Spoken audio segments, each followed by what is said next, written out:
귀한 찬양에 감사드립니다. 우리 성가대 중에서 외모가 출중하시고 또 목소리가 또 아름다우신 분들만 특별히 특출해가지고 아름다운 중창단을 또 만들었습니다. 하나님께 영광을 올려드립니다.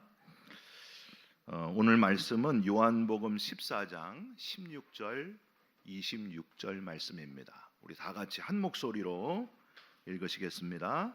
내가 아버지께 구하겠으니 그가 또 다른 보혜사를 너희에게 주사 영원토록 너희와 함께 있게 하리니 보혜사 곧 아버지께서 내 이름으로 보내실 성령 그가 너희에게 모든 것을 가르치고 내가 너희에게 말한 모든 것을 생각나게 하리라.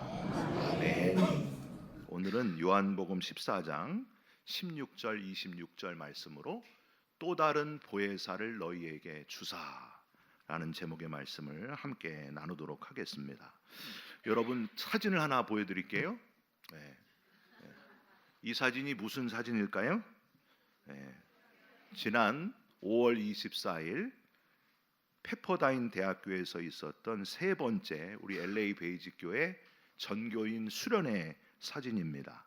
몸이 아프셔서 혹은 여러 가지 사정으로 함께 못했던 분들도 계시는데 내년에는 한 분도 빠짐없이 다 참석하시고 은혜와 재충전의 시간이 되시기를 주님의 이름으로 부탁드립니다. 그런데 이 사진에서 특별한 게 있습니다. 6명이 특별해요. 갑자기 막 긴장하고 계세요. 윤미나 집사님, 정캐롤 권사님, 김영석 권사님, 김경애 권사님, 김종윤 장로님, 김현우 학생, 이렇게 6명이 아주 특별해요. 우연인지 아닌지 그 주일에 딱 맞는 옷을 입고 왔다는 거예요. 빨간색 옷을 입고 오셨습니다. 여러분 왜 빨간색 옷일까요? 성령의 임재를 상징하는 빨간색 옷을 아시고 하여튼 입고 오셨는지 이렇게 딱 입고 오셨다는 거예요. 여러분 5월 24일 주일이 바로 성령 강림 주일이었습니다. 오순절 마가의 다락방에 임하신 성령의 오심을 기억하는 주일, 그리고 1738년 5월 24일 저녁 8시 45분 우리 감리교를 창시하신 존 웨슬리 목사님이 회심하신 그날을 기념하는 날이 바로 5월 24일이었습니다. 성령께서 웨슬리 목사님의 마음을 감동시키셔서 웨슬리 목사님 마음에 큰 성령의 불이 임하고 놀라운 감리교 운동을 일으키게 되었다고 하는 겁니다. 여러분 지금도 성령의 시대고요. 성령의 역사하심을 다시 느끼시고 성령의 파도를 타는 저와 여러분들이 꼭 됐으면 좋겠습니다. 이 강단 앞에 초록색 스토리 이렇게 있어요. 보이시죠? 이 초록색도 그냥 초록색이 눈에 좋아가지고 그냥 걸어놓은 게 아닙니다. 1년 내내 교회력에 맞는 강단 휘장 색깔이 매주 있는데 지금이 바로 1년 중에 가장 긴 성령의 역사하심을 기억하는 주간이 바로 지금 기간입니다. 성령 강림절은 빨간색인데 성령 강림절 이후에 추수감사 주일까지 한 주 한 주 성령 강림절 첫 번째, 성령 강림절 후 두 번째 주일 이렇게 계속 가는 거거든요. 오늘이 바로 성령 강림절 후 두 번째 주일입니다. 성령께서 저와 여러분의 삶 속에 놀라운 역사를 계속해서 일으켜 주실 줄 믿습니다. 우리 옆 사람하고 한번 인사하실까요? 성령께서 역사하실 줄 믿습니다. 이렇게 인사해주세요. 여러분 성령은 어떤 분이십니까? 요한복음 14장 16절 우리가 읽은 말씀에 예수님이 성령이 어떤 분인지를 우리에게 알려주셨습니다. 같이 한번 읽을까요? 다시 한번.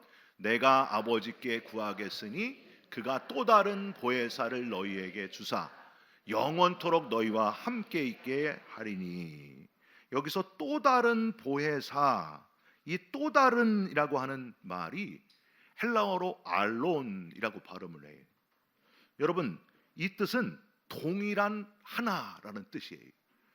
지난주에 삼위일체에 대해서 여러분께 이미 말씀드렸습니다.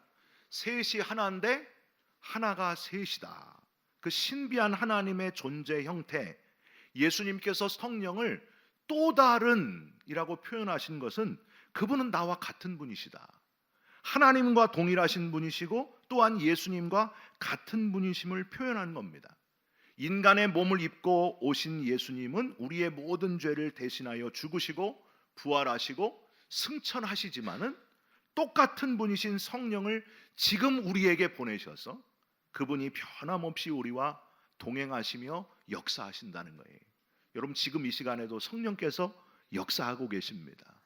그 성령의 뜨거움을 체험하시기를 간절히 부탁드립니다.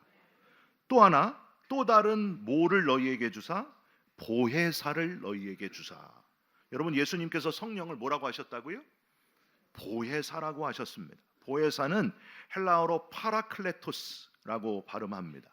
파라는 뭐뭐 옆에, 클레토스는 부르다, 그런 뜻이 있어요. 우리 바로 옆에서 우리를 부르시면서 우리와 함께 하시는 분이 바로 성령이시다, 그 뜻입니다. 여러분 믿습니까? 지금 저와 여러분 옆에 성령께서 동행하시면서 우리에게 불을 주시고 우리를 다시 일으켜 세워주시고 힘을 주시고 능력을 주신다는 거예요. 여러분, 욥의 세 친구가 모든 재산을 잃어버리고 자녀 10명 다 죽어버리고 몸에 병까지 생긴 욥에게 찾아오잖아요.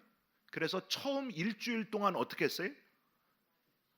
저렇게 옆에 가만히 있었어요. 옆에 욥이 하는 말을 일주일 동안 잘 들어주고 있었습니다. 그저 곁에 있었다 하고 성경은 기록하고 있습니다. 그래서 욥이 얼마나 위로를 받았는지 몰라요. 일주일 동안은 아무 말 없이 그냥 욥의 이야기를 다 들어주는 거예요. 여러분, 이게 바로 최고의 상담자, 최고의 위로자의 모습입니다. 우리는 어려운 사람을 찾아가서 뭔가 말로 막 위로하려고 그러잖아요. 목사님, 제가 병원에 신방 가는데 어떤 구절을 가서 외워오면서 이렇게 위로를 해줘야 됩니까? 아니에요. 그거 안 해도 돼. 그냥 가서 옆에만 있어주면 되는 거예요. 아무 말 없이 손 잡아주고 있어주는 거예요. 그와 함께 있어주는 거예요. 욥의 세 친구가 일주일 동안 이걸 잘해서 욥에게 큰 위로가 되었습니다. 일주일이 지나자마자 말을 시작해가지고 욥에게 상처를 막 계속 주었지만은, 그러니까 우리가 생각하는 위로랑 이 성령의 위로도 그렇다는 거예요. 우리와 늘 동행하시고 함께 계시는 성령 파라클레토스께서 우리 곁에서 우리를 부르고 계신다는 것. 사람이 이렇게 가만히 옆에만 있어도 위로가 되는데 성령께서 우리 옆에 계셔서 우리와 함께 계신다. 여러분, 큰 위로와 힘이 되시기를 주님의 이름으로 부탁드립니다. 유대인의 아버지들은 가정교육을 아주 엄격하게 합니다. 아들이 잘못을 하면은 꾸짖고 한국 아버지 못지않게 체벌을 합니다. 여러분, 여기서 자녀 체벌하신 분 한번 얼른 손 내리세요. 손 내리세요. 우리 여기서 2단 옆차기로 체벌하신 분도 있는데 여하튼 뭐 누군지 알 건 없어요. 이렇게 엄격하게 체벌을 합니다. 너무 엄격해서 유대인 자녀들은 이런 말을 한다 그래요. 저 사람이 진짜 나의 아버지가 맞을까? 하고 의심을 합니다. 진짜로 그런데요. 그러면 그때 유대인 어머니가 아들의 어깨를 두드리면서 이런 말을 해줍니다. 아들아, 네가 잘못할 때마다 네 아버지의 마음은 얼마나 아픈 줄 아느냐. 너를 때릴 때마다 아버지는 가슴에서 뜨거운 피눈물을 흘린단다. 이렇게 위로를 해준답니다. 바로 여기서 파라클레토스라는 표현이 나온 거예요. 보혜사라고 하는 표현이 나온 겁니다. 이게 보혜사의 원래 의미예요. 그러니까 예수님께서 내가 승천하면 아버지께서, 하나님께서 또 다른 나와 동일한 분을 보내시는데 그분은 어떤 분이다? 하나님 아버지와 너희들의 관계를 아름답게 이어주는 어머니의 역할을 하시는 분이시다. 이게 보혜사라는 거예요. 여러분, 이제 성령, 또 다른 보혜사가 어떤 분인지 아시겠습니까? 하나님과 동일하시며 저와 여러분 곁에 계시고 하나님 아버지의 마음을, 그 안타까워하는 그 마음을 우리에게 아름답게 전해주시는 성령을 체험하시기를 주님의 이름으로 축원드립니다. 이렇게 또 다른 보혜사라는 구절을 통해서도 성령께서 어떤 일을 하시는지 알 수 있지만은 예수님께서 말씀하신 다른 부분을 살펴보면 성령이 이런 분이시구나 하는 걸 우리는 발견할 수 있습니다. 첫 번째, 성령은 우리의 죄를 깨닫게 하십니다. 뭘 깨닫게 하신다고요? 죄를 깨닫게 하십니다. 내가 죄인임을 깨닫게 되는 것이 바로 성령 충만이에요. 막 불러 이게 아니고, 성령 충만한 것은 내가 얼마나 죄인인지를 깨닫게 되는 게 성령 충만이에요. 요한복음 16장 8절, 그가 와서 죄에 대하여 의에 대하여 심판에 대하여 세상을 책망하시리라. 성령께서 우리에게 오셔서 이건 죄야 하고 얘기해 주시고, 이게 의야 하고 알려주시고, 너 심판이, 마지막 심판이 반드시 있어, 이걸 알려주시는 분이 성령이라는 거예요. 여러분, 신앙생활의 모든 출발이 뭐냐 하면 내가 죄인이라는 걸 깨닫는 거예요. 여러분, 날마다 내가 죄인임을 깨닫고 성령의 충만함으로 살아가시기를 주님의 이름으로 부탁드립니다. 신앙생활을 오래 하신 분들, 우리 교회에서 안장로님 제일 오래 하셨어요. 69년? 네. 더 하셨네. 하여튼 오래 하신 분들, 한 교회에서만 69년 하셨는데도 이게 아니니까 나오신 거예요. 팍 하고 나오는 거예요. 신앙생활 여기서 제일 오래 하신 분 누구 있으신가요? 네? 아무리 신앙생활을 오래 했어도요, 이게 없어지면 안 돼요. 내가 죄인이라는 사실을 잊어버리면 안 돼. 근데 신앙생활을 오래 하신 분들이 여기에서 감이 떨어져요. 내가 죄인임이 점점 약해져요. 근데 신앙생활한 지 얼마 안 되신 분은 십자가를 보면서 이게 막 오는 거예요. 그 십자가의 감동이 오는 거예요. 내 죄 때문에 주님이 저 십자가에 달리셨는데, 여러분 혹시 신앙생활을 너무 오래 하셔서 이 죄의 감격, 이 내가 죄인이라는 사실을 잊어버리고 있지 않습니까? 오늘 이 시간에 성령께서 저와 여러분의 마음속에 다시 죄를 깨닫게 하시는 은혜를 주실 줄 믿습니다. 여러분, 어떤 분은요, 교회 와서 예배 드릴 때 마음의 평안을 얻으려고 종교는 하나 가져봐야 되겠다, 그래서 오시는 분들이 있어요. 없어요? 있어요. 지금 여기도 있을 수도 있어요. 나는 마음의 평안 가져보려고 종교 중에 하나, 기독교가 좀 낫겠다 하시는, 그래서 오신 분이 있습니다. 실제 그런 분이 바로 제 아버지였어요. 제 아버지가 예수 안 믿으실 때, 총각일 때 이런 말씀하셨어요. 왜 하필 서양에서 들어온 신을 믿냐? 국산품을 애용하자. 한국에도 종교가 얼마나 많은데 한국 종교를 믿어야 된다, 이러신 분이었어요. 그런데 결혼하고 싶은 여자가 나타났는데 결혼 조건이 딱 하나예요.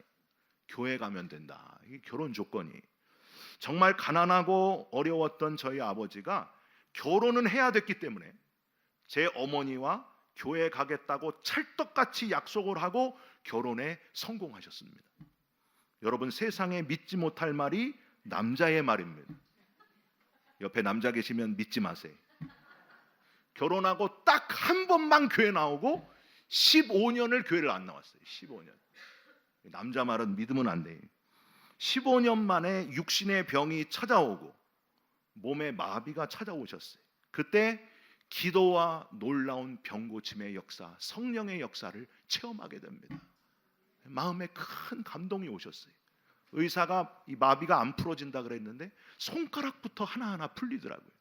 그래서 아버지께서 그때, 야, 신앙이, 예수가 진짜 살아계신 분이구나 체험하고서 첫 번째 하신 말이 뭐냐면, 내가 이토록 지독한 죄인인 줄 몰랐다 하는 것을 말씀하셨습니다. 여러분, 사도 바울도 주님을 만나기 전에 사울일 때는 신앙이 뭔지 몰랐습니다. 다메섹 도상에서 부활의 주님을 만나고 눈에서 비늘 같은 것이 없어지면서 부활의 주님을 뜨겁게 만나고 어떻게 변했어요? 뭐라고 변했어요? 죄인 중에 내가 괴수다라고 고백하게 되었습니다.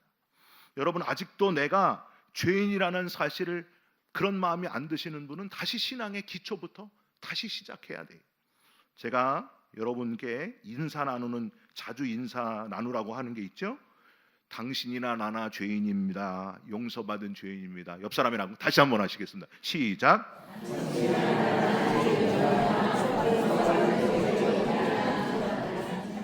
사태질은 하실 필요 없어요.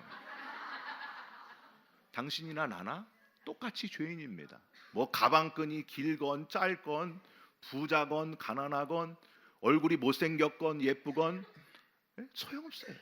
다 당신도 죄인이고 나도 죄인이고, 예수님의 십자가 때문에 우리가 구원받게 된 용서받은 죄인들이에요. 여러분, 용서받은 죄인의 감격을 가지고 감사로 살아가시기를 주님의 이름으로 부탁드립니다. 우리가 자랑할 것은 딱 하나, 오직 주님의 십자가밖에 없다는 사실이에요. 여러분, 예수님의 십자가를 자랑하시고 용서받은 죄인의 감격으로 살아가시기를 주님의 이름으로 축원드립니다. 두 번째로, 성령은 그리스도를 알게 해 주십니다. 불로 뜨겁게 이게 아니고, 예수님이 이런 분이시구나, 예수님이 이런 분이셨구나 깨닫게 해주는 것이 바로 성령의 역할입니다. 고린도전서 12장 3절, 그러므로 내가 너희에게 알리노니 하나님의 영으로 말하는 자는 누구든지 예수를 저주할 자라 하지 아니하고, 또 성령으로 아니하고는 누구든지 예수를 주시라 할 수 없느니라. 내가 죄인임을 깨달았으면 그 다음 단계가 예수님이 내 삶의 주인이 되는 거예요. 그동안은 내가 내 인생의 주인이었는데, 이제는 내가 죄인임을 깨닫고 이 죄를 주님께서 십자가에서 해결해 주셨으니 이제는 내가 사는 것이 아니요 내 안에 예수께서 사시는 것이라. 예수님이 나의 주인이 된다는 거예요. 여러분, 오늘 이 시간에 예수님을 나의 주인으로 고백하면서 예배드리시기를 주님의 이름으로 부탁드립니다. 나의 주라고, 예수님이 나의 주라고 깨닫게 하시는 일을 성령께서 하신다는 거예요. 성경 공부를 하다가 성령께서 지적으로 깨닫게 하시면서 우리에게 예수님이 주인이심을 알게 해주시고요, 찬양을 부르다가 함께 뜨겁게 찬양하다가 성령께서 우리 마음에 예수님이 내 인생의 주인이시구나 깨닫게 하시고, 성가대 찬양을 듣다가 예수님만이 주님이시구나, 원래 이렇게 아멘이 나와야 되는데, 찬양을 듣다가 예수님이 나의 주인이시구나 깨닫게 되고, 이 역할을 성령께서 하신다는 거예요. 기도하다가 병든 몸을 붙들고 하나님 앞에 기도하다가 성령께서 놀라운 치유의 역사를 보여주시고 예수님이 나의 주인이심을 알려주시는 그 놀라운 역사, 저와 여러분에게 그런 역사가 일어나시기를 간절히 부탁드립니다. 여러분, 철로 역정이라고 하는 책이 있어요. 다 읽어보셨어요? 철로 역정. 기독교 고전의 교과서 같은 책입니다. 누가 썼을까요? 이 사람이 썼습니다. 존 버년 목사님이 쓰셨습니다. 존 버년 목사님은 국왕의 명을 어긴 죄로 신앙 때문에 감옥에 갇혔습니다. 근데 감옥에서도 존경받는 목사님이셨습니다. 어느 날 옥사장이 존 버년 목사님께 윗사람 모르게 옥문을 열어주면서 집에 가셔서 사모님과 가족들을 좀 보고 오십시오 하고 배려를 해줄 정도였습니다. 버년 목사님은 얼마쯤 가다가 다시 돌아왔어요. 아니, 목사님 왜 돌아오셨어요? 버년 목사님이 이렇게 말합니다. 당신의 호의는 고마우나 성령께서 인도하시는 길이 아니라서 나는 돌아왔습니다. 그로부터 딱 1시간 후에 국왕이 갑자기 직접 감옥을 시찰하면서 버년 목사님이 있는지를 확인하고 돌아갔습니다. 옥사장이 이렇게 말합니다. 목사님께서 기도하시면서 성령의 인도하심을 따라 행동하셨기 때문에 목사님도 살았고 나도 살게 되었습니다. 이제 제가 언제 목사님께 가시라 오시라 하지 않을 테니까 목사님 마음에 비춰오는 성령의 인도하심을 따라서 가시고 싶을 때 가시고 오시고 싶을 때 오시기 바랍니다. 버년 목사님은 기도의 사람이었기 때문에 성령의 음성을 들을 수 있었고 자기도 살 수 있었고 다른 사람도 살릴 수 있었다고 하는 거예요. 여러분, 구원자 그리스도를 알게 하셔서 나도 살고 다른 사람도 살려내게 하는 그 역할을 하시는 분이 바로 성령이시다. 나의 구원자 되시는, 나의 주가 되시는 그리스도를 나의 주로 고백하시는 성령의 역사하심을 날마다 체험하시기를 주님의 이름으로 축원드립니다. 마지막으로, 성령은 우리를 거듭나게 하시고 풍성한 그리스도인의 삶을 살 수 있는 힘을 주신다는 거예요. 여러분, 사람이 바뀌는 게 쉬울까요? 어려울까요? 어려워요. 사람 안 바뀌어요. 성격도 안 바뀌고 습관도 안 바뀌고 쉽지 않습니다. 그런데 사람을 바꾸는, 인생을 송두리째 바꾸는 역사가 나타나요. 그게 바로 성령의 역사입니다. 거듭남의 인생으로 바꿔주십니다. 그런 중 누구든지 그리스도 안에 있으면 새로운 피조물이라, 이전 것은 지나갔으니 보라 새 것이 되었도다. 그냥 바꿔주시는 게 아니고 새 것으로 바꿔주십니다. 어떤 여자분이 한국에 가서 선생님 저를 새 걸로 바꿔주실 수 있을까요? 막 수술해가지고 이렇게 오시는데, 그렇게 한다고 바뀌는 게 아니에요. 잠깐 바뀌었다가 또 찌그러져요. 진짜 우리의 인생을 바꾸는 건 성령의 역사로 거듭남을 체험하게 되면 인생이 송두리째 바뀌게 된다는 거예요. 요한복음 3장 5절에 진실로 진실로 내게 이르노니 사람이 물과 성령으로 나지 아니하면 하나님의 나라에 들어갈 수 없느니라. 우리가 그냥 엄마 뱃속에서 있다가 10달 만에 나와서 이 땅에 태어나 그냥 살다가 죽으면 거기서 끝이에요. 아무것도 아니에요. 흙으로 돌아가고 말아요. 물과 성령으로 거듭나면 우리에게 영원한 하나님의 나라, 부활의 나라가 주어진다는 거예요. 여러분, 그냥 대충 살다가 가고 싶으십니까? 우리가 예수를 몰랐으면 우리도 그렇게 허무하게 인생이 끝날 뻔했어요. 성령의 역사로, 하나님의 은혜로 거듭나게 하시고 가장 중요한 영생을 우리가 얻게 되었다는 사실, 여러분 마음속에 오늘도 확신을 가지시고 영원한 삶을 우리에게 허락하신 성령의 놀라운 역사, 거듭나게 하신 역사를 마음속에 다시 회복하시기를 주님의 이름으로 축원드립니다. 그런데 이렇게 거듭나게 된 사람들에게 나타나는 중요한 특징이 있어요. 그게 뭘까요? 성령의 열매를 맺으면서 살아가게 된다는 거예요. 열매를 맺게 돼요. 거듭남으로 삶의 목표가 달라져서 그동안은 세상에서 성공하고 돈 잘 벌고 부자 되고 명예를 얻고 쾌락을 얻고 이렇게 사는 게 우리의 목표로 했다면은, 이제는 거듭남을 체험하고 새로워졌으면 목표가 달라진다는 거예요. 성령의 열매를, 9가지 열매를 계속해서 맺으면서 살아간다는 거예요. 성령의 9가지 열매 어디 있어요? 갈라디아서 5장 22절 23절 같이 한번 읽겠습니다. 오직 성령의 열매는 사랑과 희락과 화평과 오래 참음과 자비와 양선과 충성과 온유와 절제니, 여기까지. 이 9가지 열매를 이 땅에서 맺으면서 사는 거에 큰 기쁨을 누리면서 살아간다는 거예요. 그냥 보기만 해도 사랑스럽고, 막 희락, 기쁨이 넘치고, 화평을 이루고 싸우지 않고 오래 참고, 조금만 불편하면 막 확 화내는 사람은 열매가 없는 사람이에요.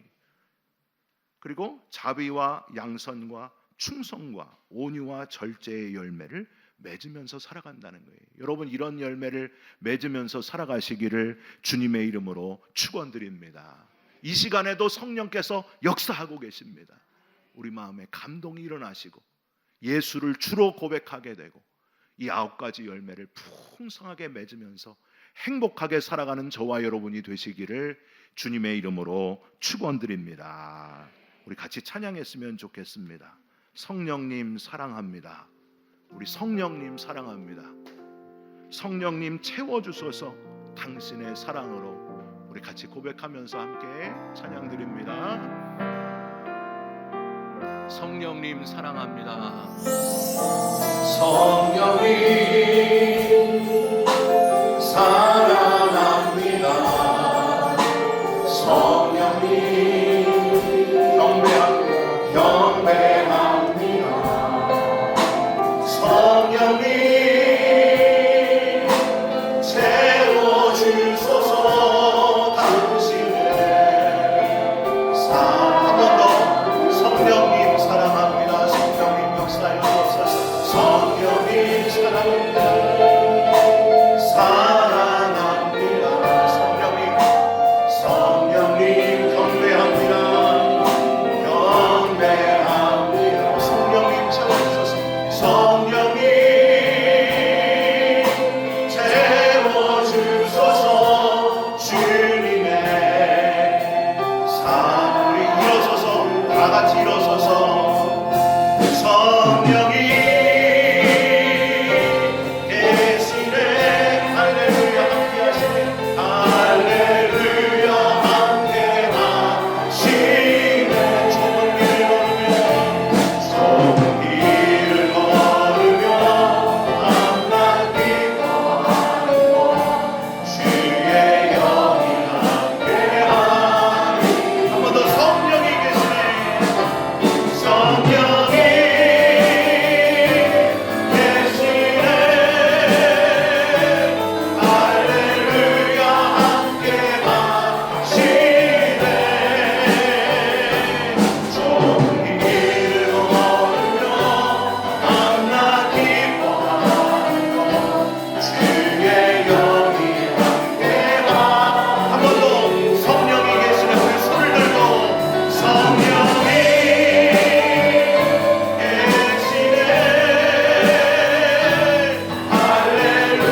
다른 보혜사 성령님을 우리에게 보내주셔서 감사드립니다. 하나님과 예수님과 한 분이시고 우리 곁에서 우리를 부르시며 동행하시는 줄 믿습니다. 세상 끝날까지 우리와 함께하여 주시옵소서. 죄를 깨닫게 하시고 그리스도를 알게 해주시며 거듭난 인생으로 풍성한 열매를 다 맺게 되는 기쁨을 날마다 허락하여 주시옵소서. 우리 이 시간에는 김재왕 목사님 치유기도와 축도를 해주시겠습니다. 기도하시겠습니다. 몸이 아프신 분들은 아픈 환부에, 또 마음이 아프고 어려우신 분들은 머리와 가슴에 손을 얹고 기도해 주시면 감사하겠습니다. 하나님 아버지, 감사합니다. 사랑하는 주의 자녀들 이곳에 나와 먹이를 구하는 어린아이처럼, 어린 새처럼 주여 입을 벌리고 아버지 하나님 앞에 믿음으로 나아왔사오니 주여 그들의 마음과 어려움과 삶의 고통 가운데 있는 모든 것들을 새롭게 하시고 새로운 존재로 거듭나게 하시는 성령님의 역사하심으로 치유시켜 주시옵소서. 나사렛 예수 그리스도 이름으로 명하노니 죄악으로 말미암아 병들고 지치고 쓰러진 것들 예수 그리스도의 생명으로 다시 일어나게 될 줄 믿습니다. 이제는 우리 구주 예수 그리스도의 십자가 구속의 은혜와 자신의 독생자를 내어주시기까지 우리를 사랑하신 하나님의 크신 사랑과 성령님의 감화감동 교통 역사하심이 오늘 이 예배를 통하여 이제는 자신의 힘이 아니라 성령님을 의지하는 믿음으로 살아가겠다고 고백하는 LA 베이직 성도들 머리머리 위에 이제로부터 영원토록 함께 하시기를 간절히 축원하옵나이다. 아멘.